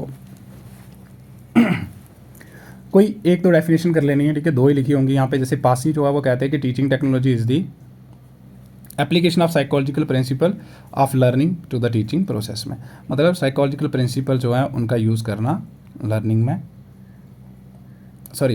साइकोलॉजिकल प्रिंसिपल्स जो हैं लर्निंग के उनका यूज़ करना टू द टीचिंग प्रोसेस में, उसको हम क्या कहते हैं, टीचिंग टेक्नोलॉजी, ठीक है। तो ये पासी ने डेफिनेशन दी थी। उसके बाद आता है एमेडोन एंड हंटर 1976, इन्होंने डिफाइन करा था teaching technology is a communication of information between teacher and student in which the teacher attempt to bring about desire learning outcome, जिसमें टीचर जो है वो क्या करता है, कोशिश करता है कि जो भी डिज़ायर लर्निंग आउटकम्स हैं उनको हम लेके आए, ठीक है, जो भी आपका गोल होगा उसको अचीव करने की कोशिश करते हैं, ठीक है। नेचर की बात करें यहाँ पे, तो नेचर देखो यहाँ पे क्या होगा, टीचर ओरिएंटेड होता है ये, ठीक है, क्योंकि यहाँ पे ऑर्गेनाइजर प्लानर कौन है, टीचर है, ठीक है। तो टीचर इंपॉर्टेंट रोल प्ले करते हैं यहाँ पे, जो ऑर्गेनाइज करते हैं, ठीक है, चीज़ों को, और फैसिलिटेट भी करते हैं, मोटिवेट भी करते हैं बच्चों को। Communication based, that's very important है, ठीक है। टीचिंग जो है वो एक कम्युनिकेशन प्रोसेस की तरह देखा जाता है उसको, ठीक है। लाइक टीचर यहाँ पे सेंटर होगा जो इन्फॉर्मेशन डिलीवर करेगा, कंटेंट क्या होगा, जो भी वो पढ़ाया जाएगा, ठीक है, मैसेज, और स्टूडेंट क्या होंगे यहाँ पे, रिसीवर, और फीडबैक जो है वो इवैल्यूएशन होता है लर्न, ये याद रखना है। तो टीचिंग को एज अ कम्युनिकेशन प्रोसेस यहाँ पे देखा जाता है। उसके बाद सिस्टमेटिक प्रोसेस होता है, चीज़ें यहाँ पे जो है एकदम लॉजिकल तरीके से चलेंगी, ठीक है। सबसे पहले प्लानिंग होगी, बाद में प्रेजेंटेशन होगी, रीइंफोर्समेंट, बढ़ावा भी दिया जाएगा लाइक मोटिवेशन वगैरह, ठीक है, गलत है सही है, और लास्ट में इवैल्यूएशन। साइंटिफिक अप्रोच है, दैट्स वेरी इंपॉर्टेंट पॉइंट, कि based on tested principle of psychology, जैसे लर्निंग थ्योरीज होती हैं, आपने पढ़ा होगा, थ्योरी ऑफ रेडीनेस, ठीक, लॉ ऑफ इफेक्ट पढ़ा होगा आपने, ठीक है, लॉ ऑफ एक्सरसाइज पढ़ा होगा। तो ये उन्हीं के बेसिस पे आपका यहाँ पे चीज़ें चलती हैं, ठीक है। सो it is based on the tested principle of psychology, learning theories, pedagogy and communication. उसके बाद आता है फोकस ऑन क्लासरूम इंटरेक्शन। यहाँ पे हमारा मेन फोकस क्या होता है क्लासरूम इंटरेक्शन में, कि टीचर और स्टूडेंट के बीच में कैसे इंटरेक्शन हो रही है। सो डील्स विद लेसन प्लानिंग, ठीक है, टीचिंग एड्स, क्वेश्चनिंग टेक्निक और इवैल्यूएशन कैसे की जाएगी। की फीचर्स की बात करें तो मैंने आपको बता दिया, जो बताया वही है। Principle of communication and psychology pedagogy के सिद्धांत के आधार पर होता है ये, ठीक है। इसमें प्लानिंग होगी, ऑर्गेनाइज किया जाएगा, फिर इवैल्यूएशन होगी टीचिंग की, ठीक है। और इवैल्यूएशन इसलिए की जाती है कि जो भी हमारा ऑब्जेक्टिव होगा या लर्निंग आउटकम है वो अचीव करा हमने या नहीं करा। टूल्स का यूज़ किया जाता है, जैसे lesson plans, charts, models, audio visual aids, ICT tools का यूज़ किया जाता है यहाँ पे टीचिंग के लिए। और स्ट्रक्चर्ड प्लानिंग होती है यहाँ पे, जैसे सबसे पहले लेसन प्लान कर दिया, टॉपिक्स को सीक्वेंस करना, ऑडियो विजुअल एड्स का यूज़ करना, और time management, that's a very important point, ठीक है, कि आपको उस टाइम के अंदर वो कंटेंट भी प्रोवाइड करना है बच्चों को। कम्युनिकेशन बेस्ड होता है, ठीक है, teaching is seen as a communication process, ये मैंने आपको ऊपर भी बताया था। Sender, message, receiver, feedback. Sender यहाँ पे टीचर होगा, मैसेज जो भी कंटेंट वो डिलीवर कर रहा है, और रिसीवर यहाँ पे बच्चे होंगे, और फीडबैक भी बच्चे देंगे, ठीक है, इवैल्यूएशन कि उनका जो कैसे समझ आई, उनको अंडरस्टैंडिंग हुई या नहीं हुई। टीचर ओरिएंटेड होता है, ये भी मैंने ऊपर बता दिया आपको। टीचर यहाँ पे सेंटर फिगर होता है, क्योंकि टीचर जो है वो यहाँ पे कहीं ना कहीं ऑर्गेनाइज करता है, ठीक है, मोटिवेट करता है और प्लान करता है चीज़ों को, ठीक है। And the technology supports them in delivering instructions effectively, और टेक्नोलॉजी जो है वो कहीं ना कहीं टीचर को सपोर्ट करेगा, जैसे आपने कंप्यूटर, प्रोजेक्टर वगैरह का यूज़ कर दिया। Evaluation, that's very important, continuous feedback and assessment of learning outcome यहाँ पे चलता रहता है। Act as a bridge between content, यानी क्या पढ़ाया जाएगा, और मेथड्स क्या होंगे, ठीक है, कैसे पढ़ाया जाएगा, ठीक है, उसके बीच में ये ब्रिज की तरह काम करता है। एग्जाम्पल की बात करें, जैसे आप लेसन प्लान तैयार कर रहे हो तो क्या है टीचिंग टेक्नोलॉजी। डेमोस्ट्रेट कर रहे हो कोई एक्सपेरिमेंट, बच्चों को जो है कोई एक्सपेरिमेंट करके दिखा रहे हो, ये क्या है आपका teaching technology. This teaching technology जो है वो is essentially called as technology of classroom teaching, ये थोड़ा याद रखना है आपको। अब टीचिंग प्रोसेस की बात करें ना, टीचिंग टेक्नोलॉजी में ये थोड़ा आपको क्लियर हो गया होगा। सबसे पहले क्या करते हैं, प्लान करते हैं, प्रेजेंट करते हैं, इंटरेक्ट होता है बच्चों का, टीचर्स का, फीडबैक मिलता है, फिर इवैल्यूएशन करते हैं, और लास्ट में improvement.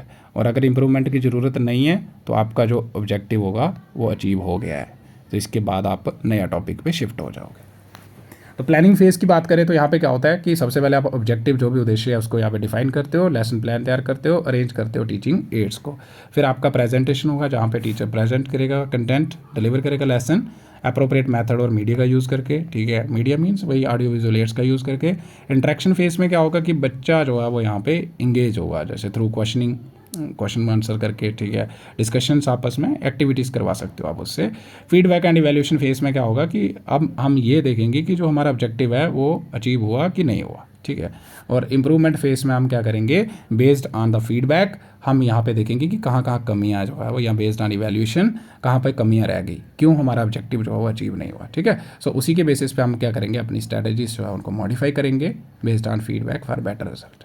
Example of teaching technology मैंने ऊपर भी बताया आपको, जैसे टीचर जो है वो स्मार्ट बोर्ड यूज़ कर रहे हैं डायग्राम एक्सप्लेन करने के लिए बायोलॉजी की, तो क्या हो रहा है यहाँ पे teaching technology. Power point presentation teacher present कर रहे हैं, क्या हो जाएगा टीचिंग टेक्नोलॉजी। डेमोस्ट्रेट कर रहे हैं कोई केमिस्ट्री लैब के अंदर, कोई एक्सपेरिमेंट करके बता रहे हैं बच्चों को, ये भी आपका क्या हो जाएगा टीचिंग टेक्नोलॉजी। फॉर्मेटिव असेसमेंट कर रहे हैं, फॉर्मेटिव असेसमेंट क्या होती है, जो आपकी निरंतर चलती रहती है, ठीक है, मतलब थ्रू आउट द कोर्स, और जो एंड ऑफ द कोर्स में होती है उसको हम सुमेटिव कहते हैं, ये पढ़ा होगा आपने, ठीक है।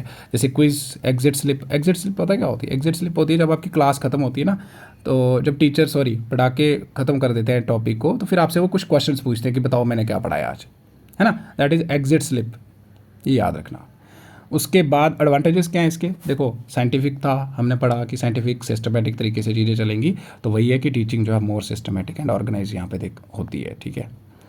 इम्प्रूव टीचर स्टूडेंट कम्युनिकेशन भी यहाँ पे इंप्रूव होती है, क्लैरिटी और इफेक्टिवनेस भी बढ़ेगी। कैसे बढ़ेगी क्लैरिटी, डिस्कशंस वगैरह से, इंटरेक्शन से, है ना। Encourage student motivation and participation, बच्चे जो है वो पार्टिसिपेट करेंगे, मोटिवेशन भी बढ़ेगी, और जो आपका ऑब्जेक्टिव है वो भी अच्छे तरीके से आप अचीव कर पाओगे। तो ये कुछ एडवांटेजेस आ जाएंगे टीचिंग टेक्नोलॉजी के। लिमिटेशंस की बात करें तो क्लासरूम तक ही रिस्ट्रिक्टेड था, है ना, हमने देखा ना, सिर्फ क्लासरूम की बात कर रहे थे हम। और सम टाइम टीचर सेंटर्ड भी हो सकते हैं, ठीक है, और ट्रेन टीचर चाहिए, अगर ये सारे जो हमने स्टेप्स पढ़े टीचिंग टेक्नोलॉजी के 4-5, ठीक है, अगर इनको आपको एकदम सिस्टमेटिक तरीके से करना है, टाइम मैनेजमेंट भी ध्यान रखना है, तो इसके लिए ट्रेन टीचर चाहिए। और ओवर डिपेंडेंस हो सकता है आईसीटी पे, मतलब कभी कभी आप क्या करते हो कि बिल्कुल ही पावर पॉइंट प्रेजेंटेशन पे डिपेंड हो जाते हो, जो कंटेंट है बताया चलते बने, तो ये इसके कुछ लिमिटेशंस आ सकती हैं। उसके बाद आपका आता है दैट इज़ इंस्ट्रक्शनल टेक्नोलॉजी।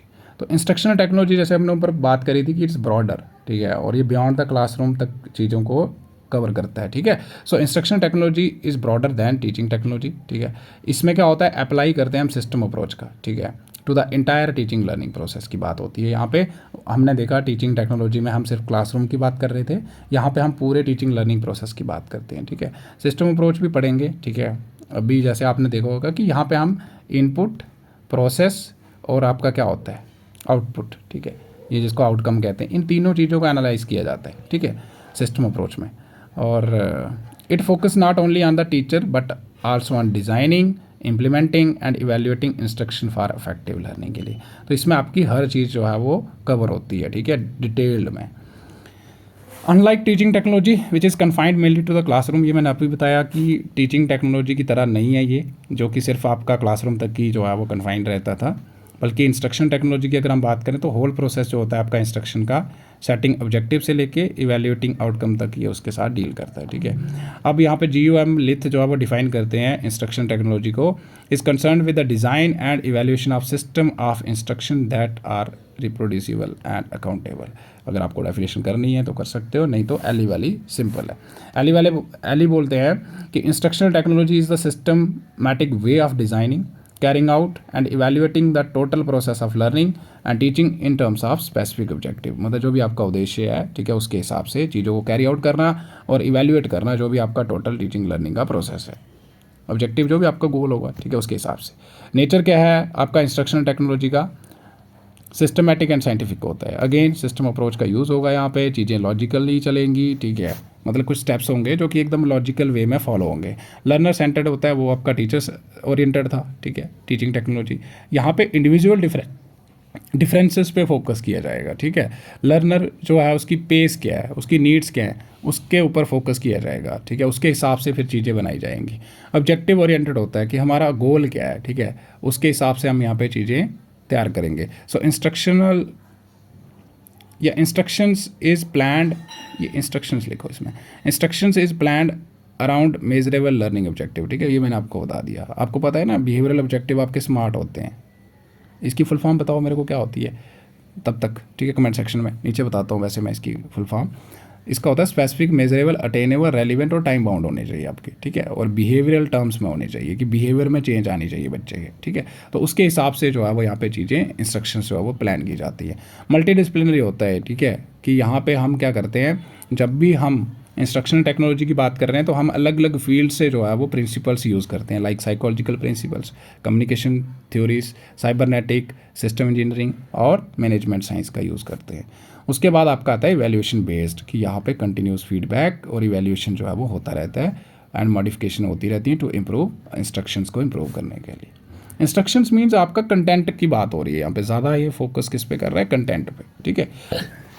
उसके बाद अगर हम कैरेक्टरिस्टिक्स की बात करें इंस्ट्रक्शन टेक्नोलॉजी की क्या होंगे, सिस्टम अप्रोच की बात करी अभी हमने, ठीक है, कि इंस्ट्रक्शंस को यहाँ पे हम एज अ सिस्टम देखते हैं, ठीक है, जो कि कहीं ना कहीं सिस्टम क्या होता है, सिस्टम होता है जो बहुत सारे कंपोनेंट से मिलकर बनता है, ठीक है, जैसे डाइजेस्टिव सिस्टम हो गया, कंप्यूटर सिस्टम हो गया, ठीक है। तो इसी तरह से इंस्ट्रक्शन जो हमारी हैं उनको हम एज अ सिस्टम देखते हैं, जो कि कहीं ना कहीं बहुत सारे इंटरलेटेड पार्ट से मिलके बना होता है, जैसे इनपुट, प्रोसेस, आउटपुट, फीडबैक। तो ये याद रखना है, ये सिस्टम अप्रोच है आपकी। इनपुट में क्या होता है, ऑब्जेक्टिव क्या है आपके, teachers, learners, content, teaching add, ये सारे के सारे आपके इनपुट हैं। प्रोसेस क्या होगा, जो हमारे एक्शंस होंगे या एक्टिविटीज़ होंगी, जैसे टीचिंग मेथड्स, मीडिया, ये आपका प्रोसेस, यानी आप पढ़ा रहे हो तो वो आपका प्रोसेस है, यानी एक्टिविटी कर रहे हो वो आपका प्रोसेस। आउटपुट मतलब उसका परिणाम क्या आया, लर्निंग आउटकम्स, बिहेवियर चेंजेस क्या आई, वो आपका आउटकम या आउटपुट। और फीडबैक आपका आएगा इवैल्यूएट करना रिजल्ट को, कि जो हमारा ऑब्जेक्टिव था वो अचीव हुआ कि नहीं हुआ। उसके बाद आपका सेकंड आ जाएगा that is integration of media and method. दोनों का यहाँ पे इंटीग्रेशन तरीके से, यानी दोनों को एक साथ यूटिलाइज करते हैं हम, ठीक है, मीडिया प्लस मेथड, जैसे text book, multimedia, e learning, podcast, virtual apps etcetera. Individualisation of instruction, बच्चे की व्यक्तिगत नीड, पेस उसकी स्पीड क्या है, उसका नीड क्या है, उसके हिसाब से यहाँ पे चीज़ें तैयार की जाती हैं. So learner proceed according to their own pace. ठीक है, अपनी पेस के हिसाब से, ठीक है, चीज़ें यहाँ पे कवर अप करता है. ठीक है, ये थोड़ा याद रखना. सेल्फ लर्निंग मॉड्यूल्स आ गए, ऑनलाइन कोर्सेस जो भी होते हैं. ठीक है, जब मन करा पढ़ लिए, जब मन नहीं कर रहा है तो रहने दो. Efficiency and accountability, that's a very important character आ जाएगा कि लर्निंग आउटकम्स जो है वो आर मेजरेबल एंड कंपेरेबल. कि जो भी लर्निंग आउटकम्स होती हैं उनको हम यहाँ पे मेज़र कर सकते हैं और कंपेयर कर सकते हैं. जैसे किसी बच्चे की परफॉर्मेंस मेज़र करनी है कि कितना उसका प्रोग्रेस हुआ. अडेप्टेबिलिटी होती है. ठीक है, can be apply to face, online और ब्लेंडर लर्निंग इन्वायरमेंट में. मतलब कहीं पे भी यूज़ कर सकते हो आप.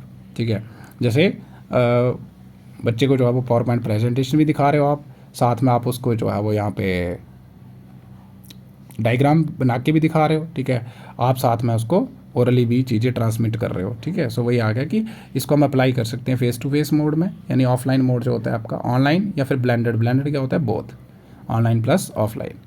इवैल्यूएशन ओरिएंटेड की बात करें तो फॉर्मेटिव एंड समेटिव इवैल्यूएशन दोनों चलती है यहाँ पे.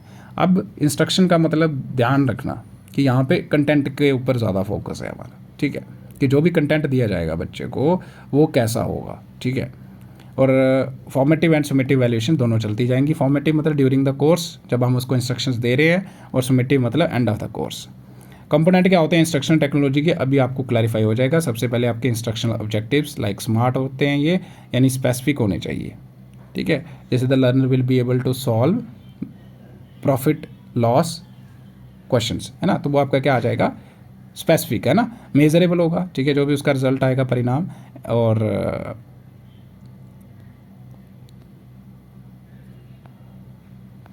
रेलिवेंट टाइम बाउंड, ये आपको मैंने बता दिया. ठीक है, कंटेंट डिज़ाइन की बात करें, फिर आपका सेकंड कंपोनेंट आता है कि आप यहाँ पे कंटेंट को डिज़ाइन करते हो. ठीक है, organize content into small units, modules या माइक्रो लेसन्स में उसको आप क्या करते हो, ऑर्गेनाइज करते हो. फिर आपका इंस्ट्रक्शनल स्ट्रैटेजी. ठीक है, जो भी आपका अप्रोप्रिएट टीचिंग मेथड होगा वो आप सेलेक्ट करोगे, like lecture method, discussion, problem solving, simulations, online modules, जैसे भी आपको करना है. फिर आपका इंस्ट्रक्शन मटेरियल एंड मीडिया आ जाएगा, जैसे charts, models, power point presentation, e content या लर्निंग मैनेजमेंट सिस्टम. ठीक है, इवैल्यूएशन आपका बहुत फॉर्मेटिव एंड समेटिव, ये सारे के सारे कंपोनेंट्स आते हैं हमारे किसके, इंस्ट्रक्शनल टेक्नोलॉजी के. मॉडल्स क्या होते हैं, देखो सबसे जो रेलिवेंट मॉडल है that is AIDDE model. AIDDE model में क्या होता है कि सबसे पहले हम एनालाइज करते हैं. ठीक है, फिर हम उसके बेसिस पे डिज़ाइन करते हैं कंटेंट कि हम इस तरह से बनाएंगे, फिर उसको तैयार करेंगे, डेवलप करेंगे, फिर इम्प्लीमेंट करेंगे, और लास्ट में इवैल्यूएट करेंगे. तो ये थोड़ा सा आपको लिख के आ जाना है. ठीक है, इसके ज़्यादा डिटेल में जाने की ज़रूरत नहीं है, पढ़ोगे आप कंटेंट एनालिसिस क्या होता है, टास्क एनालिसिस क्या होता है. ठीक है, अब यहाँ पे देखो एग्जांपल्स क्या होती है इंस्ट्रक्शनल टेक्नोलॉजी की. सो सबसे पहले जैसे लर्निंग मैनेजमेंट सिस्टम आ गया, जैसे मूडल, गूगल क्लासरूम, कैनवा, ये कहीं ना कहीं कंटेंट को भी मैनेज करते हैं और असाइनमेंट भी प्रोवाइड कर सकते हो आप बच्चों को, और साथ में टेस्ट भी यहाँ पे दे सकते हो. ठीक है, उसके बाद ब्लेंडेड लर्निंग जो आपका है, online plus face to face. ठीक है, MOCCS आ गया. ठीक है, MOOCS. ठीक है, मैसिव ओपन ऑनलाइन कोर्सेज जो आपके होते हैं, जैसे कोर्सेरा, EDX, उडेमी. ठीक है, और simulation and virtual labs, adaptive learning software, AI based, ये कुछ एग्जांपल्स आ जाएंगी हमारी किसकी, इंस्ट्रक्शनल टेक्नोलॉजी की. सिग्निफिकेंस क्या है इसकी, तो टीचिंग एफिशिएंसी बढ़ जाएगी, लर्निंग इफेक्टिवनेस भी बढ़ेगी. ठीक है, और सेल्फ डायरेक्टेड, बच्चा अपने हिसाब से यहाँ पे चीज़ों को प्रोसीड कर सकता है. ठीक है, लाइफ लॉन्ग लर्निंग, जब मन कर रहा है, जब तक मन कर रहा है पढ़ सकते हो आप. Ensure standardized quality of education across context, मतलब अलग अलग कंटेक्स्ट में सेम कंटेंट प्रोवाइड किया जाएगा. जैसे आपने देखा होगा ना कि डिस्टेंस मोड में आपको बुक्स मिलती हैं, तो वो सेम ही कंटेंट होता है सबके लिए. ठीक है, वो आपका क्या आ जाएगा, instructional technology. Make education more accessible and flexible बनाता है, कहीं पे भी बैठ के एनी टाइम एनीवेयर आप असेस कर सकते हो. ठीक है, और डेटा ड्रिवन डिसीजन भी ले सकते हो. ठीक है, facilitate data driven decision making for teachers and administrator, मतलब टीचर और एडमिनिस्ट्रेटर जो है वो डेटा के बेसिस पे डिसीजन ले सकते हैं, इंप्रूवमेंट चेंज लेके आ सकते हैं. अब बात है आपका थर्ड, और अभी हमें को चाहिए थोड़ा सा ब्रेक. आपने देखा होगा थोड़ा डगमगा रही हैं चीज़ें. ठीक है,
सो अभी आता है हमारा third form, that is a behaviour technology, ठीक है। तो बिहेवियर टेक्नोलॉजी की बात करें, देखो जो अभी मैंने बताया ना आपको कि यहाँ पे ये जो बिहेवियर टेक्नोलॉजी है, इसका मतलब है कि हम कुछ टेक्निक्स का यूज़ करेंगे, कुछ मेथड्स का यूज़ करेंगे, कुछ अप्रोचेस का यूज़ करेंगे, कुछ प्रिंसिपल्स का यूज़ करेंगे to modify the behaviour of the learner, ठीक है। बस इतना याद रखो। तो बिहेवियर टेक्नोलॉजी का मतलब क्या होता है कि अप्लाई करते हैं हम यहाँ पे बिहेवियरल साइंस, जैसे आपका बिहेवियरिज्म जो कंसेप्ट थे आपके, सॉरी, बी एफ स्किनर, ठीक है, ओपेरेंट कंडीशनिंग आपने पढ़ा होगा, ठीक है, पैवलॉव, ठीक है। तो ये सारी चीज़ें जो है इनका यूज़ करेंगे हम to the process of teaching and learning या to modify the behaviour of the learner, उसी को हम क्या कहते हैं, बिहेवियरल टेक्नोलॉजी, ठीक है। सो अब ये जो बिहेवियरल वाले हैं, ये बिहेवियरिज्म जो आपके इसके साथ जो डील करते हैं हमारे जो डिफरेंट डिफरेंट फिलोसफर स्कॉलर्स, इनका मानना है कि जो learning is not about abstract thought, कि अगर आप किसी को एब्स्ट्रैक्टली, मतलब जैसे आप किसी को कंसेप्ट बता दे रहे हो, वही लर्निंग नहीं है। लर्निंग सही से वो होता है जो हम बिहेवियर में चेंजेस जो है ला सकते हैं। मतलब कहने का मतलब क्या हो गया कि ऑब्जॉर्वेबल जो चेंजेस आती हैं बिहेवियर में, वो हमारी सही लर्निंग होती है। सिर्फ आप किसी को कंसेप्ट पढ़ा दे रहे हो, किसी को आप मीनिंग बता दे रहे हो, उसको रटा दे रहे हो, वही लर्निंग नहीं है। ये इनका मानना था, ठीक है। In this approach teacher become behaviour engineer, मतलब ये यहाँ पे टीचर क्या करता है, वो बच्चे के बिहेवियर को क्या करेगा, मॉडिफाई करेगा, ठीक है। वो बिहेवियर इंजीनियर होता है यहाँ पे, ठीक है, जो डिज़ाइन करता है लर्निंग इन्वायरमेंट को इस तरह से ताकि बच्चे का जो बिहेवियर है उसको हम शेप कर सके एक डिज़ायर्ड डायरेक्शन में, ठीक है। जैसे आपने पढ़ा होगा ना, डॉग वाली एग्जांपल पढ़ी होगी आपने, जिसमें उसका बिहेवियर मॉडिफाई किया जाता है। बी एफ स्किनर में क्या होता था, पनिशमेंट और रिवार्ड के बेसिस पे, रीइंफोर्समेंट के बेसिस पे जो अब हम यहाँ पे शेप करते थे बिहेवियर को, ठीक है। तो इतना डीप जाने की ज़रूरत नहीं है, जस्ट आपको सिंपली याद रखना है कि यहाँ पे हम अप्लाई करते हैं बिहेवियरल साइंस का, ठीक है, to the process of teaching and learning में। और इनका मानना है कि learning is not about abstract thought but observable changes in behaviour. और बाकी यहाँ पे टीचर जो है वो बिहेवियर इंजीनियर होता है, जो क्या करता है यहाँ पे डिज़ाइन करेगा लर्निंग इन्वायरमेंट को to shape the learners behaviour in a desired direction. Historical background की अगर हम बात करें तो एडवर्ड थॉर्नडाइक, जिन्होंने लॉज दिए थे लर्निंग के, ठीक है। सबसे पहले law of affect, law of exercise, law of readiness. तो ये लॉ ऑफ रेडीनेस क्या था कि अगर कोई रेडी है तो वो चीज़ों को अच्छे से करेगा, अगर कोई रेडी नहीं है तो वो नहीं करेगा। वो सेम ये लॉ हमारा एजुकेशन में या लर्निंग में भी अप्लाई होता है कि अगर कोई बच्चा रेडी है सीखने को तो वो अच्छे से सीखेगा, अगर नहीं है तो वो नहीं सीखेगा। एक्सरसाइज क्या होता है कि अगर कोई चीज़ को आप बार बार यूज़ करते हो तो वो आपकी चीज़ जो है वो स्ट्रेंथन हो जाती है, मतलब उस पर आपकी कमांड अच्छी बन जाती है। जैसे अगर आप मैथमेटिक के प्रॉब्लम्स हैं तो अगर बार बार सॉल्व करते रहोगे तो आप एक टाइम के बाद उस पर मास्टर बन जाओगे। लेकिन एक दो बार सॉल्व करने के बाद छोड़ दोगे कि हाँ मेरे को आ गया, तो उसके बाद कुछ टाइम के बाद वो एक्सटेंड हो जाती हैं चीज़ें, है ना। लॉ ऑफ इफेक्ट क्या होता है कि अगर कोई चीज़ है उसके बाद अगर आप कुछ उसको रिवार्ड या पुनिश कर रहे हो, ठीक है, तो वो चीज़ जो है वो वैसे ही हो जाएगी। फॉर एग्जांपल अगर कोई जैसे यहाँ पे क्या कर रहा है, गलती कर रहा है, आप उसको डांट रहे हो, ठीक है, फिर से डांट रहे हो, तो वो क्या करेगा, उस बिहेवियर को क्या करेगा, वो कम कर देगा, ठीक है। लेकिन अगर कोई बच्चा अच्छे से जवाब दे रहा है, क्लासरूम में रिस्पॉन्स कर रहा है, तो उसके बाद आप उसको क्या कर रहे हो, रीइंफोर्स कर रहे हो, रिवार्ड दे रहे हो, तो वो जो बिहेवियर होगा वो उसके अंदर और ज़्यादा फ्लोरिश होगा। तो ये होता है लॉ ऑफ इफेक्ट। तो ये आ जाएगा थोड़ा सा हिस्टोरिकल बैकग्राउंड। उसके बाद पैवलोव की आपकी क्लासिकल कंडीशनिंग, डॉग वाला एक्सपेरिमेंट जो बेल वाला, ठीक है, stimulus response association. J B. Watson याद रखने दे, he is the father of आपका बिहेवियरिज्म का। और बी.एफ. स्किनर की बात करें, इन्होंने ऑपरेंट कंडीशनिंग दी थी या प्रोग्राम इंस्ट्रक्शन भी इन्होंने दिया था। जिन्होंने ये लेक्चर देखा होगा उनको अच्छे से क्लैरिफाई होगा, ठीक है।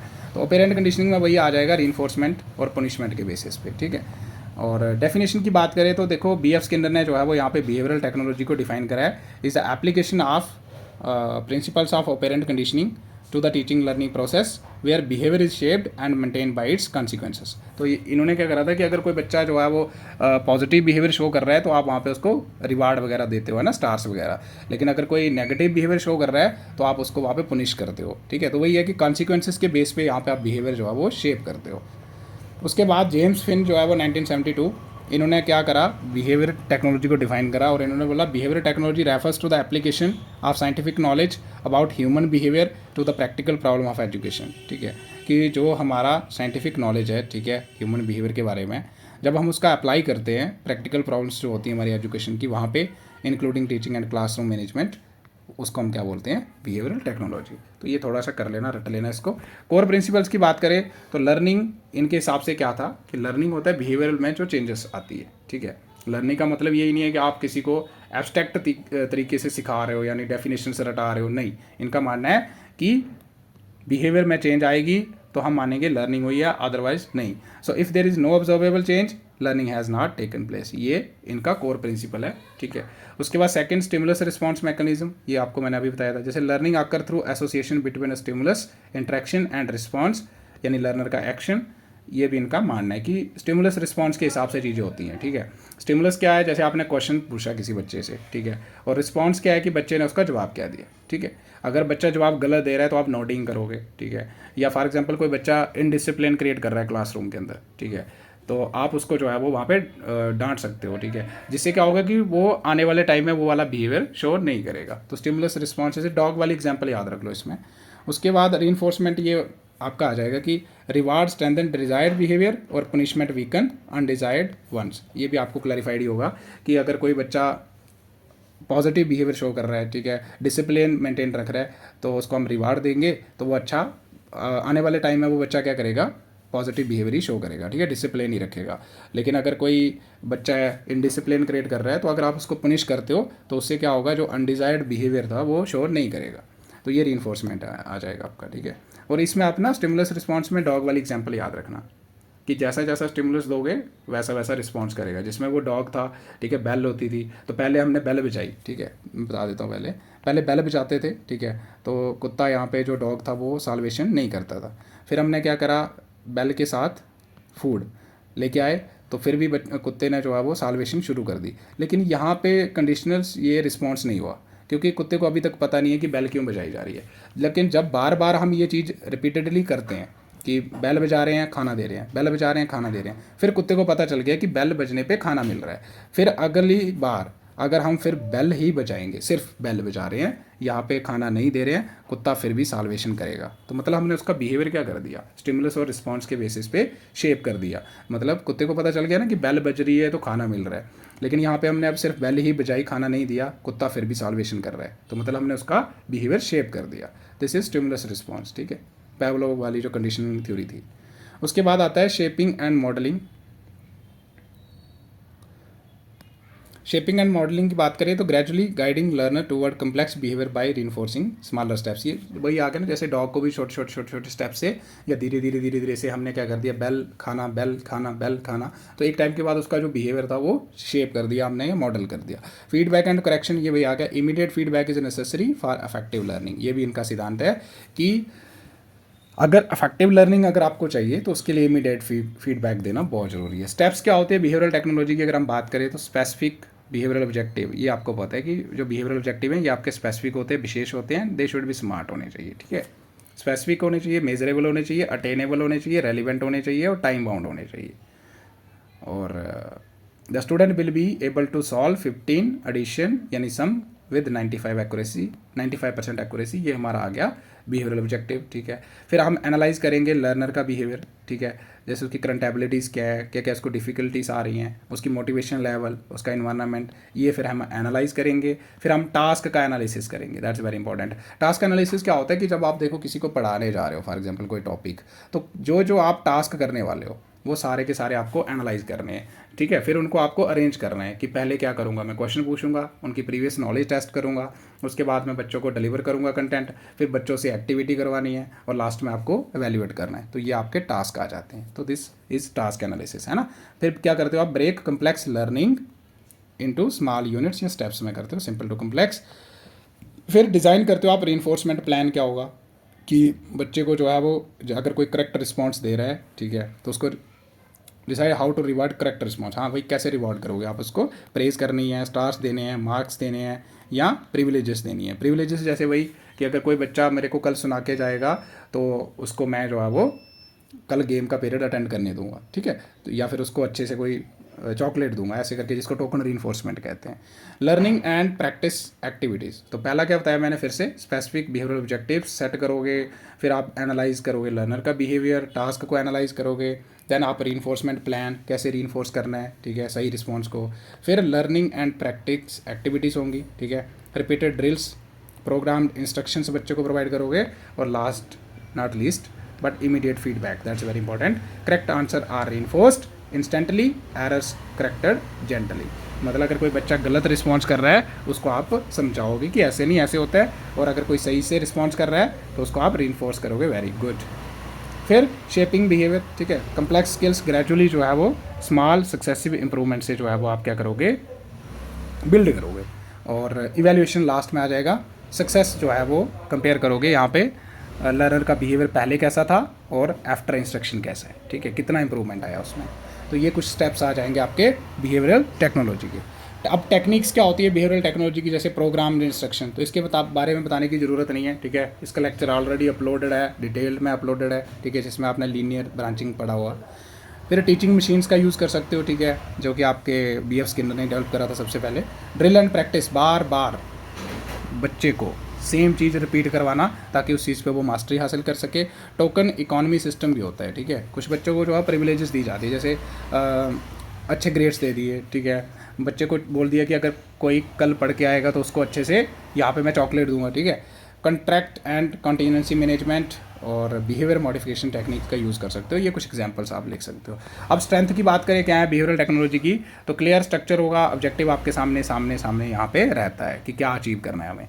Habit formation and skill mastery, ये इसका मतलब अगर आप बार बार किसी चीज़ को ड्रिल एंड प्रैक्टिस कर रहे हो, या फिर आप बच्चे का जो अनडिज़ायरेबल बिहेवियर है उसको पनिश कर रहे हो, तो इससे क्या होगा कि बच्चे के अंदर जो है वो अच्छी हैबिट्स बन सकती है कि नहीं मेरे को ये चीज़ नहीं करनी है और ये चीज़ करूँगा तो मेरे को रिवार्ड मिलेगा, ठीक है। सो हैबिट फॉर्मेशन देखने को मिलती है और स्किल पे ऊपर मास्टरी भी होती है through drill and practice. Active learner participation होती है यहाँ पे, तो ये भी इसका स्ट्रेंथ है, ठीक है। और जो भी हमारा आउटकम होता है लर्निंग उसको हम मेजर कर सकते हैं, ऑब्जर्व भी कर सकते हैं बच्चे के बिहेवियर के अंदर। Useful for slow learner and remedial teaching, तो ये उनके लिए यूज़फुल होता है जो बच्चे स्लो लर्नर होते हैं, ठीक है। और रेमेडियल टीचिंग क्या होता है, अगर किसी को कोई परेशानी आ रही है, जिसको हम डायग्नोस्टिक टीचिंग कहते हैं। डायग्नोस्टिक टीचिंग क्या होती है कि बच्चे को कहाँ पे परेशानी आ रही है उसको या उसके बारे में पता करने के लिए जो हम टीचिंग करते हैं, ठीक है, उसको हम क्या कहते हैं, डायग्नोस्टिक टीचिंग। अब जब डायग्नोस कर दिया हमने, अब हमें उसको दूर भी तो करना है परेशानी को, that is known as remedial teaching. Well suited for large scale training program के लिए ये सही होता है, जैसे प्रोग्राम इंस्ट्रक्शन। लिमिटेशन क्या है कि यहाँ पे creativity, critical thinking, problem solving skills पे फोकस नहीं है, और एक्सटर्नल बिहेवियर पे ज़्यादा फोकस है। इमोशंस क्या है उन पे कोई भी यहाँ पे फोकस नहीं होता हमारा। इंट्रिंसिक मोटिवेशन पे कोई भी फोकस नहीं होता। आपने मोटिवेशन की टाइप्स पढ़ी होंगी, इंट्रिंसिक मोटिवेशन, एक्सट्रिंसिक मोटिवेशन होती है। इंट्रिंसिक मोटिवेशन होती है जो आपके अंदर से आती है, मतलब जिसकी ड्राइविंग फोर्स बाहर नहीं है। जैसे आप अपने खुद की इंजॉयमेंट के लिए कोई बुक पढ़ रहे हो, खुद की इंजॉयमेंट के लिए कोई गेम खेल रहे हो, यानी विदाउट एक्सपेक्टिंग एनी रिवार्ड या टू अवॉइड एनी पनिशमेंट जब आप कोई काम करते हो, that is known as intrinsic motivation. और एक्सट्रिंसिक में क्या होता है कि अगर आप कोई रिवार्ड या किसी पनिशमेंट से बचने के लिए कोई कार्य कर रहे हो तो दैट इज़ एक्सट्रिंसिक मोटिवेशन, जिसका यानी ड्राइविंग फोर्स जो है वो फैक्टर बाहर होगा। जैसे आपको पता है मेरे को प्रमोशन चाहिए, ठीक है, मेरे को टीचर से शाबाशी चाहिए तो मेरे को पढ़ना है, दैट इज़ एक्सट्रिंसिक मोटिवेशन, ठीक है। लेकिन अगर आप अपने खुशी के लिए, अपनी नॉलेज इंप्रूव करने के लिए कर रहे हो कोई काम या पढ़ रहे हो, दैट इज़ इंट्रिंसिक मोटिवेशन। तो इन फैक्टर्स पे यहाँ पे कोई भी नहीं है। एक्सट्रिंसिक का यहाँ पे मोटिवेशन मान सकते हैं कि उसको ये लेके चल रहे हैं, लेकिन इंट्रिंसिक मोटिवेशन को यहाँ पे निगलेक्ट करते हैं। Risk of learner becoming reward dependent, वही कि बच्चा यहाँ पे से मतलब हो सकता है कि मेरे को रिवार्ड मिल रहे हैं तो बस उसी पे टोटली डिपेंड, तो उसका रिस्क हो सकता है, ठीक है। Mechanical and repetitive may cause boredom, जब आप देखो किसी बच्चे को समझ नहीं आ रही तो हम बार बार उससे ड्रिल एंड प्रैक्टिस करवा रहे हैं तो बच्चा बोर हो सकता है, तो ये इसकी कुछ लिमिटेशंस आ जाएंगी। अब यहाँ पे देखो मॉडर्न एजुकेशन सिस्टम जो है वो कंबाइन करता है सबको, ठीक है, याद रखना, बिहेवियरिज्म को भी यानी स्किल प्लस हैबिट्स, कॉग्निटिज्म यानी अंडरस्टैंडिंग, और कंस्ट्रक्टिविज्म यानी क्रिएटिविटी फॉर होलिस्टिक लर्निंग के लिए। ये थोड़ा सा आपको लिख देना है। देखो सिर्फ आप स्किल्स और हैबिट से जो है वो बच्चे को परफेक्ट नहीं बना सकते, या सिर्फ आप उसका इंटेलेक्चुअल डेवलपमेंट करके बच्चे को परफेक्ट नहीं बना सकते, स्किल्स ज़रूरी है, और क्रिएटिविटी अकेले इससे भी बच्चे का कुछ नहीं होने वाला। तो ये तीनों चीज़ें जो है वो इंटीग्रेट तरीके से चलना बहुत ज़रूरी है फॉर होलिस्टिक लर्निंग या for the holistic development of the learner. समझ आ गया आपको? सो ये था हमारा कंप्लीट लेक्चर, ठीक है। अगर कोई गलती हुई हो कोई तो उसको आप रीड आउट कर लेना, ठीक है, क्योंकि बहुत लंबा लेक्चर हो गया, ठीक है। सो ये था हमारा टॉपिक जिसमें हमने देखा different types of education technology, ठीक है, एंड कंसेप्ट क्या है, नीड्स क्या है, स्कोप क्या है, और आई होप कि आपको अच्छा लगा है ये कंटेंट। अगर अच्छा लगा है तो आपको चैनल को सब्सक्राइब करना है, ठीक है, वीडियो को लाइक करना है और साथ में शेयर कर दो, ठीक है, अभी अपने जो भी ग्रुप्स हैं उनमें। और साथ में एक और चीज़, हाइप कर दो वीडियो को, ठीक है, हाइप कर दिया करो, ठीक है, नीचे हाइप का ऑप्शन आता है उसको कर दिया करो, बाकी आपको कुछ नहीं करना है। और PDF में आपको तभी दूंगा, मैं देखूंगा कि सपोर्ट कितना मिल रहा है, ठीक है। इवन कि बच्चे लाइक तक नहीं करते हैं। अगर आपको कंटेंट अच्छा नहीं लग रहा है या अच्छा लग रहा है तो कम से कम फीडबैक तो दे सकते हो ना, ताकि हम नेक्स्ट टाइम और ज़्यादा इंप्रूवमेंट लेके आएँ, ठीक है। सो आज के लिए इतना ही, मिलते हैं अगली वीडियो में, तब तक के लिए bye bye and have a good day.